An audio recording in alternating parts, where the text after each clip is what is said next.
Kada na, samahan nyo na naman kami sa pagpapatuloy ng ating mga kaganapan dito sa bukid. Pagkatapos nga nating magpahinga, nung kinahaponan ay bumalik na kami dito sa palayan. Nagpumilit nga itong si Lolo na tutulong daw siya. Wala nga kaming magawa dahil ayaw niya talagang magpapigil. Hindi rin naman namin kinokontra ang mga kagustuhan niya dahil mahirap na baka magtampo. Nung kalakasan nga ni Lolo, ay wala raw makakapantay sa kasipagan niya. Nagpapalaot pag-araw at nag-aararo pag-gabi, lalo na pagkabilugan ng buwan. Kinamulatan ko nga ang paggagasak o pagtatanim ni Lolo. Yung napakalawak na ng taniman niya noon. At iba't ibang klase ng mga puno na rin ang naitanim niya. Sa kasamaang palad ay hindi niya iyon lupa. Kaya naman nung kakailanganin na ng may-ari ang lupa ay walang magawa si Lolo kundi magpaalam sa mga pananim niya. Bilang panganay na apo ay saksi nga ako sa mga sakripisyo nila. At ang tanging hangad lamang ng lolo't lola ko ay magkaroon ng sariling lupa, lalo na doon sa lugar na kinalakihan namin. Alam ko marami riyan ang nakaranas na makapundar kahit papano. Pero yung lupa o tirahan ay hindi sa inyo. Mahirap man pero kailangan tanggapin na sa anumang oras ay maaari kayong paalisin.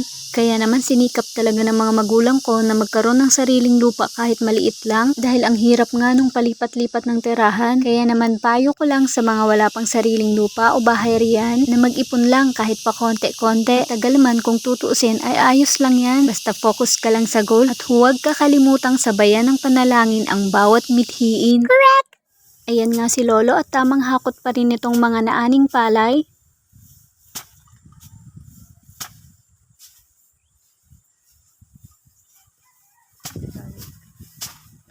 Alis dyan, Ping! Hindi man namin siya mapigilan, ay eto pinipilit na lang namin siya magpahinga. Lalo na at mainit pa nga ng mga oras na ito. Kaya naman sige lang Lo, magmerienda ka muna dyan. At pwede ba namang tamang video lang ang maiambag ko? Kaya naman kahit bagong ligo ang mamshi nyo, ay hindi ko naiintindihin yan, makatulong lang tayo. Pati nga si Papa ay naghakot na. At dahil tapos na rin naman mag-ani sila Mama at si Randy na anak ni Tatay na katuwang niya rin dito sa palayan, ay naghakot na nga rin sila. Tingnan na lang natin kung hindi pa tumatapos dahil marami na kaming nagtutulungan. Kung bukal nga sa loob mo ang pagtulong, ay hindi ka maghahangad ng anumang kapalit. Pero kung sakaling bibigyan nyo ako, sino ba naman ako para tumanggi, diba? Masama yung tumatanggi sa grasya.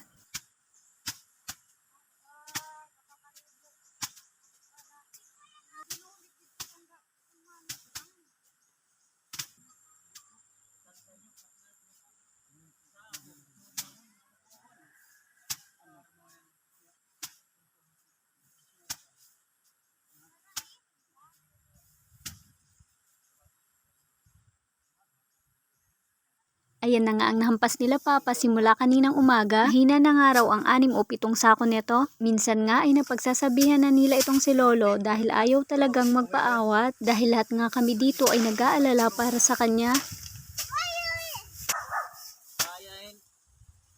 Naabot mong ginhawa dito. Pahinga, pahinga. Tuway. Kakahingal pa naman hindi ulit na niya araw yung trabaho. Binanasanay. Pati nga piyangaw ay naipon na dito o rice bag. Sabi ni Papa, buti na nga lang daw at patapos na silang mag-ani bago ito dumami. Dahil kung hindi ay wala raw silang papakinabangan sa mga palay. Ayan nga ang binabantayan ng mga magsasaka natin para puksain. Lalo na at hindi biro ang pagod at gastos sa pagsasaka tapos sisirain lang ng mga to. Abay matipon nga ng maisangag. Uy, wag ganun! Habang si Papang ay tamang hakot lang dito at napakalaki pa nga ng tumpok niya, minamadali na nga rin nila yan para makapagpahinga na rin si Lolo dahil hindi nga yan titigil hanggat may hahakutin.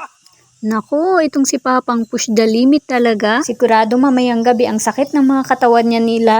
Ang sarap na lang tuloy bumalik sa pagkabata yung walang iniintindi. Sa mga nakasubaybay sa mga kaganapan natin dito sa bukid, salamat po na sinamahan nyo kami simula sa pagtatanim. At ngayon, heto, malapit na tayong matapos sa pag-aani. Kung tutuusin, parang kailan lang nga. Pero para sa mga magsasaka natin, ito ay gumugol na ng napakahabang panahon at proseso. At sa wakas, makakatikim na sila ng kabayaran sa dugot pawis na inilaan nila. At iba pa rin kasi talaga ang bunga ng pinaghirapan. Sama-sama nga nating nasubaybayan ang paghihirap nila pero hindi pa dyan natatapos dahil tulad ng pagtatanim ay babalik lang tayo sa umpisa at bubuo na naman tayo ng panibagong mga kaganapan na magkakasama at sabay-sabay tayong umani ng magagandang alaala. Ang bilis nga rin ng oras, pero tila ba hindi matapos-tapos ang paghahakot namin. Ewan ko nga ba kung saan pa sila kumukuha ng lakas? Sanayan na lang talaga siguro. Ang hirap nga nilang iwanan ng ganito. Sabi ko nga kay Lolo ay bumaba na kami, pero ayaw niya pa rin talaga. At kahit pagod ay halata naman sa mga mata niya na nag-e-enjoy siya dito. At eto nga ang naabutan namin sa baba. Saktong-sakto nga at may palamaw sila Yuyo. May ganap rin pala sila dito, sayang nga lang at hindi kami nakasama. Nanguha sila nitong mga ganga o saang at ang rami nga nilang nakuha. Kaway-kaway sa mga kumakain nito. Iihaw nga lang to o pakuluan ay pwede na. Tapos sausawan ay maanghang na suka. Abay paresa na natin ng bote't baso yan. O siya, paano ba yan? Hanggang dito na lang muna. Sana nag-enjoy kayo sa pagsama. Hanggang sa susunod na mga ganap. Salamat!